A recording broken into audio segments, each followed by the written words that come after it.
What are the implications of this message of possibility for leaders in South Africa? And how do we think and act differently as leaders to allow and ignite possibility?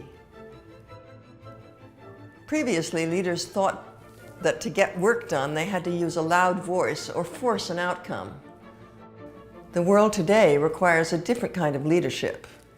Today, your role as a leader is to remind people that each of them matters, to let them see that there's an alternative to bullying and force.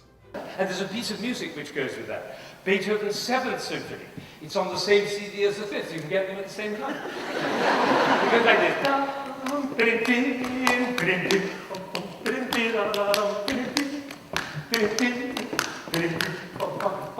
That's skipping rhythm. And as Gabriella knows, because she's a flute player, she knows that's very difficult to keep that rhythm.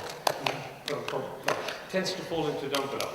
Bum-ba-dum, bum-ba-dum. That's 1, 2, bum-bum, bum-bum, like a march. You do that for hours. This is very difficult to keep. When I did that recording with the Philharmonic Orchestra, because they're one of the greatest orchestras in the world, they knew the rhythm, right? So they began, they went yum, bum, bum, bum, bum, bum, bum.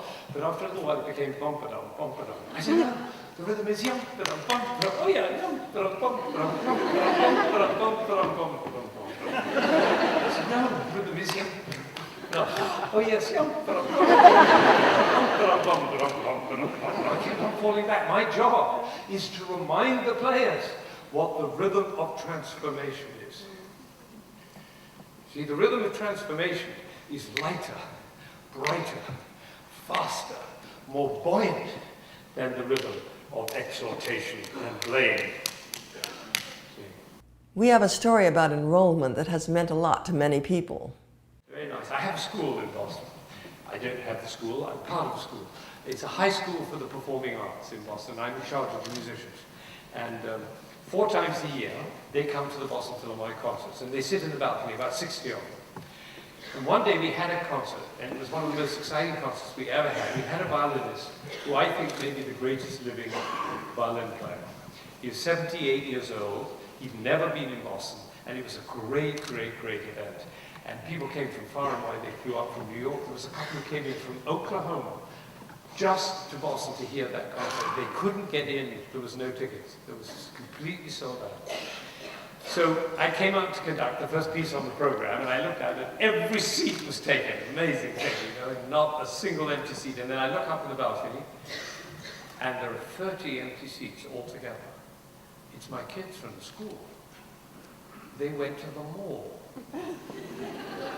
They went shopping, and I was pissed off. I was really upset. And the next day I was driving to school to give my class, and I was talking to Ross on the phone.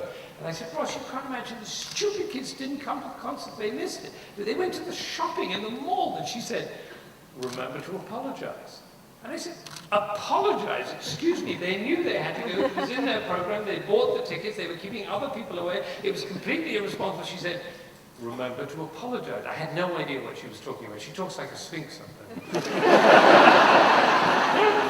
Absolutely no idea what she's talking about. And then just before I got in, I realized, before I got into the class, I realized what she meant. And I said to the kids, I'm so, so sorry.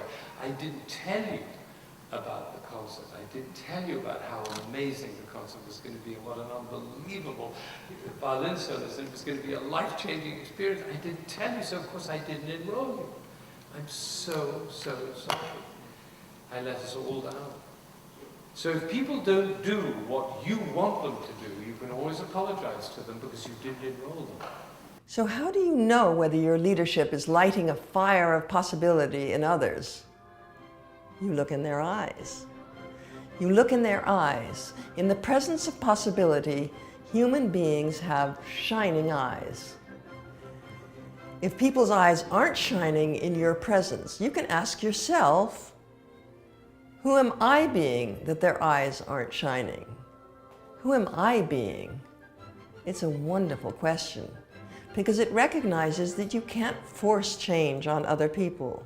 But you can shift how you're being. You suddenly have the power to generate possibility. As you radiate hope and let the other person be, You create an environment in which their eyes naturally light up. As we often say, the rhythm of transformation is a lighter tempo, brighter and more buoyant than the tempo of business as usual. It's a way of moving in the world. During our visit to South Africa, I was amazed to find that although we were involved in such a huge number of events over just 3 weeks, time itself seemed to slow down and expand, and there was all the time in the world. It felt as though everyone and everything was in collaboration. Indescribable beauty was all around me, shining from people's faces, from the music.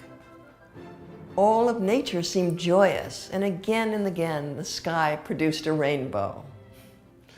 I found a radiance and stillness in South Africa and in myself that I had never before experienced. The body will feel light, engaged, optimistic, open, and the eyes will be shining. And so your job as a leader is to keep the rhythm of transformation. The role of the leader is to create space and opportunity for people. Great leaders create space for each and every voice to be heard.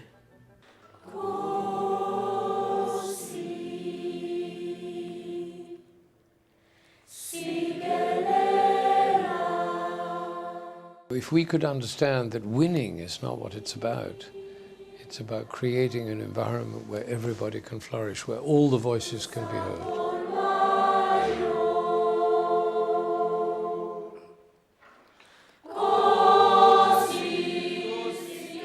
I had an opportunity at the World Economic Forum a few years ago. Roz and I were there, and we met with former President Mandela, and I said to him what an honor it was to meet him, and that I said to him, you know, you are the first leader of Symphonia.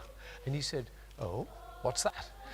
And I said, Symphonie, the sounding together of all the voices. You are the first leader who understood that your job was to make all the voices heard.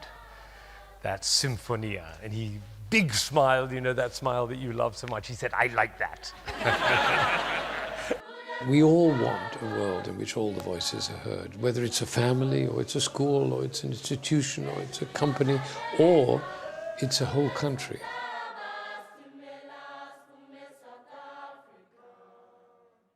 When people have room to be heard, they will be able to offer a unique contribution.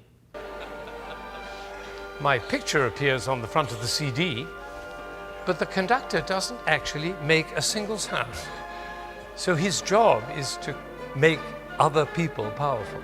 He gets his power from his ability to make other people powerful. I realized that my job was to awaken possibility in other people.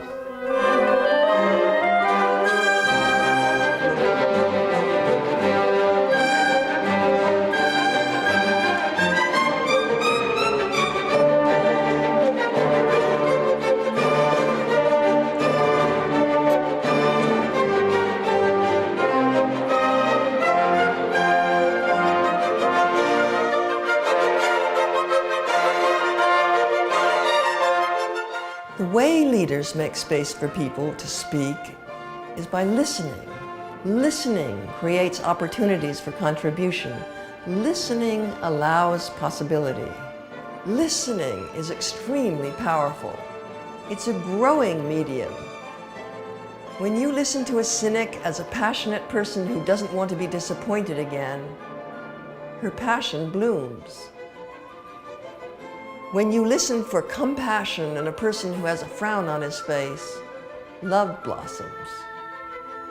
When you listen to a person as possibility, negativity falls away. As a leader, you can always listen for the desire in people's hearts. Listen for what wants to happen. Isn't that what leadership is all about?